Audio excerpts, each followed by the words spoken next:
Hola amada iglesia, es un placer para mí volver a compartir con ustedes esta sección de Vive la Palabra, recordando algunas aplicaciones que podemos encontrar en nuestra lectura bianual de la Biblia.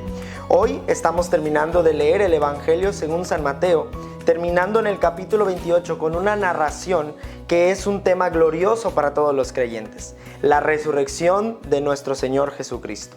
Cuando leemos Mateo 28 podemos encontrar que Jesús se aparece a sus discípulos y se aparece a las mujeres que llegan a la tumba a buscarlo, y algo que podemos notar en esta narración es la actitud con la cual tanto las mujeres como los discípulos reciben a aquel Rey glorioso que ha resucitado.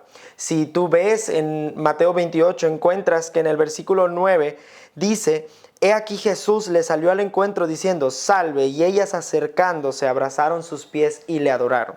Incluso cuando llegó con sus discípulos en Galilea, en el monte donde les había ordenado, dice el versículo 17 que le adoraron. Así que cuando leemos esta narración debiera en nosotros causar la misma emoción, adoración. El Rey ha triunfado, así que adóralo.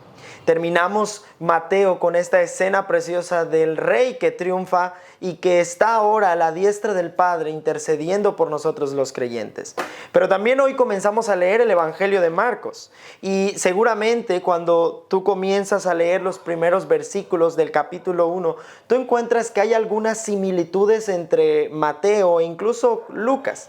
Pero Marcos no se pasa mucho tiempo detallando acerca del nacimiento de Jesús o acerca de su tentación o su bautismo. Lo menciona de una manera muy rápida, porque de hecho la intención de Marcos, que se encuentra en el versículo 1 del capítulo 1, dice así: principio del Evangelio de Jesucristo, Hijo de Dios. El deseo de Marcos es mostrarnos a Jesús como el Hijo de Dios. Y yo quisiera darte dos aplicaciones que tú puedes encontrar en tu lectura de esta semana en el Evangelio de Marcos, en los primeros capítulos, y ver a Jesús como el Hijo de Dios. De hecho, la primera aplicación la vas a encontrar y es la siguiente: reconoce quién es Jesús y sigue sus obras. Reconoce quién es Jesús y sigue sus obras. Cuando tú comienzas a leer encuentras a Jesús ya bautizado, incluso llevado a la tentación y comenzando su ministerio.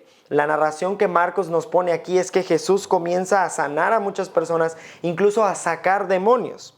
Cuando lees el versículo 21 del capítulo 1 encuentras que Jesús encuentra en Capernaum a un hombre que tenía un espíritu inmundo.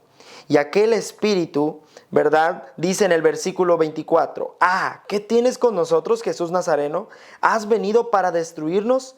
Sé quién eres, el Santo de Dios. Incluso más adelante, en el versículo 34, después de que Jesús ha sanado a muchos otros y muchos endemoniados al escuchar esto se acercaban a él, dice el versículo 4 que sanó a muchos que estaban enfermos de diversas enfermedades y echó fuera demonios, y no dejaba hablar a los demonios porque le conocían. Sabes, los demonios a los cuales Jesús reprendía eran demonios que conocían perfectamente que Jesús era el Hijo de Dios. De hecho, ahí mismo vas a leer en el capítulo 3, versículo 11, diciendo: y los espíritus inmundos al verle se postraban delante de él y daban voces diciendo: tú eres el Hijo de Dios. Los demonios reconocían quién era Jesús. El problema es que los demonios no seguían las obras de Jesús. De hecho, Santiago en su libro, en el capítulo 2, versículo 19, dice: ¿tú crees que Dios es uno? Bien haces. También los demonios creen y tiemblan. Así que cuando tú estés leyendo toda la narración de Marcos, tú puedas encontrar a Jesús como el Hijo de Dios que tiene autoridad aún sobre los demonios. Pero la segunda aplicación que también puedes encontrar en tu lectura es el contraste que Marcos está haciendo. No solamente reconoce quién es Jesús y sigue sus obras, sino sométete a la autoridad de Jesús como Hijo de Dios. Sométete a la autoridad de Jesús como Hijo de Dios. Vas a encontrar en contraste a los demonios a un grupo de religiosos, fariseos, escribas, que conocen la ley y saben acerca de aquel Mesías que vendría, pero que no reconocen a Jesús y no se someten a la autoridad de Jesús, sino que por el contrario lo están cuestionando y están buscando la forma de atacarle. Comenzando desde el capítulo 1, en el versículo 27, ellos dicen: ¿qué es esto? ¿Qué nueva doctrina tiene este? ¿Con qué autoridad manda a los espíritus inmundos? También en el capítulo 2 dicen estos personajes, ¿por qué habla este así? Blasfemia, dice. ¿Quién puede perdonar pecados sino solo Dios? Y luego vas a encontrar en los siguientes capítulos constantemente a estos religiosos cuestionando a Jesús por la autoridad que Él está desempeñando al sanar enfermos, al echar fuera demonios, al hacer ciertas cosas.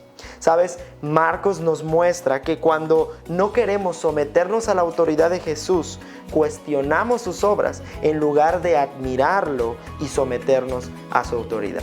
Así que yo quiero invitarte a que en esta lectura de esta semana tú puedas contemplar, tú puedas admirar a Jesús, quien es el Hijo de Dios, que tiene autoridad, y que no solamente lo veas allí, sino que lo reconozcas y sigas sus obras.